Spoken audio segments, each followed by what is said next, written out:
Hey guys, so I'm coming up on the 1 year anniversary of my salvation, or what I believe now to potentially be my rededication, which is why I like to go through and give my testimony again. I'll begin my testimony like a lot of testimonies. I was raised in a Christian home. My mom was very religious. She liked to think she wasn't religious, but I was a very sheltered kid, homeschooled, all that type of stuff. No Pokemon, no Harry Potter, PBS Kids. Because of all that religion, I had this idea start to form in my brain like Christians are people that cuss, and non-Christians are people that don't cuss. Which is why today I am very non-judgmental of people that might take that liberty. So when I turned 12, my mom left my dad because my dad wanted me to be socialized. So he wanted me to go to public school. And my mom wanted to keep homeschooling me or to send me to private school, which my dad was like, oh, we can't afford that. Both my parents made major mistakes, but it led me to where I am now. So in the long run, I'm grateful for it. When I was 12, when they split, I went to 7th grade public school. And that was probably the darkest year of my life. A lot of suicidal thoughts from being bullied. I got hooked on pornography. I started to show symptoms of my now disease, muscular dystrophy. That's where my speech impediment comes from. You can't see it because I'm not sitting in it right now, but I am in a wheelchair. It's called Friedreich's ataxia. But after 7th grade, I went to private school, this private Christian school. And 8th grade was still pretty dark. I still had those religious presuppositions from childhood, and I kind of brought that over to that private Christian school because that's pretty much how everybody around me acted. So I went from one extreme at public school to another.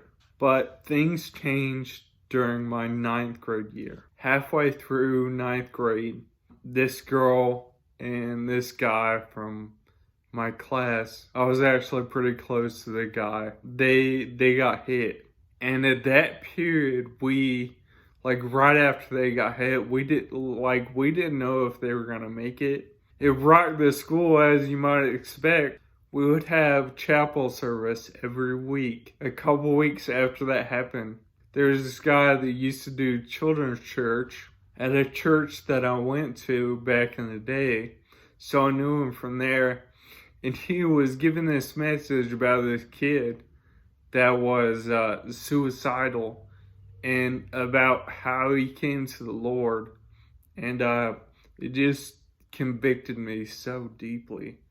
Because like I said, I was still suicidal at that point, not as bad as 7th grade because I wasn't being bullied. Whenever he gave that message and they gave the altar call, it was all I could do. Like, I remember having the thought, like, the two kids that got hit, their names were Garrett and Alexis. And I just remember thinking, man, if Garrett and Alexis got hit, like, there's no guarantee I've got tomorrow. I've gotta get this right now. So I went forward, and that's when I believe I was saved. Now, after that, I kind of got away from the Lord. It might be popular for people to say, oh, well, you weren't really saved, but if that's true, why is the story of the prodigal son even in the Bible, you know?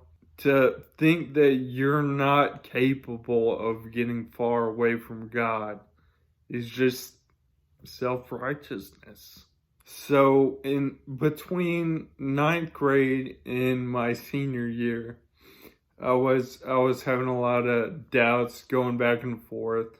I believe whenever that event happened and I went forward, I think I got it in my heart, but I didn't have the knowledge to continue on. I say religion is in your head and spiritual stuff is in your heart. So whenever I graduated high school, I kind of rejected it. 5 whole years went by. During that period, my dad got remarried. During that period, I quit talking to my mom for 2 whole years. And before this rededication happened, I started talking to her again for a few months or so. And I had a lot of resentment towards my stepmom. So one day, my stepmom said something that I got offended by. I was so easily offended because I was in such darkness at that point. So I texted her this really ugly text message. She was out of town that day, so I couldn't see her face to face. So I just had to sit and fester on it. Then I had this dream. And in this dream, I was back at my old youth group. The youth pastor kept saying, like, okay, open your devotions to this, open your Bibles to this. I was just sitting there cross-armed, wouldn't do anything. Then youth group ended, I left. And for whatever reason, I decided to walk back in the door. Everybody just embraced me and prayed over me and loved on me as if nothing had ever happened. And that is what made me realize so many things. I was a wreck at that point when I woke up from that dream, just sobbing uncontrollably. And I called my mom, and she made me understand that that was a picture of Christ. Back when you were mad at me and wouldn't talk to me, do you think it wasn't hard for me to keep forgiving you? And I realized that the only way that was possible was through Christ. I kept trying to resist for a whole day. Every time I would think about that dream, it would choke me up. And then my stepmom Ronnie came home, and we hashed it out.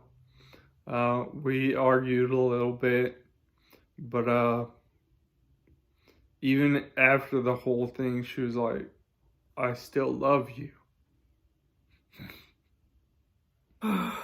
And it just reinforced even further the truth that had just been revealed to me. She left me to myself, and I was under such deep conviction in those moments. I physically felt heavy, like I was about to fall through the floor.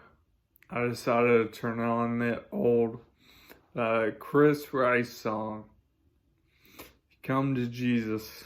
And that's what I did. Now, if you want to call it coming back or coming for the first time, I don't know, but I think I did have a lot of self-righteousness about it.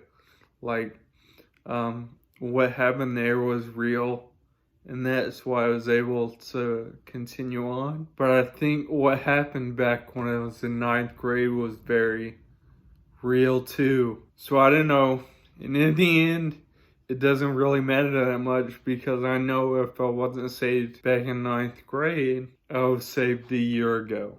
But that's my story, delivered from a lot of stuff. I used to have this old bottle of Windex. I used to think about drinking when times were dark. And whenever I got saved, I just dumped it down the drain. I haven't looked at pornography since then. I've learned a lot of things this past year. God has been really good to me. But yeah, that's my testimony.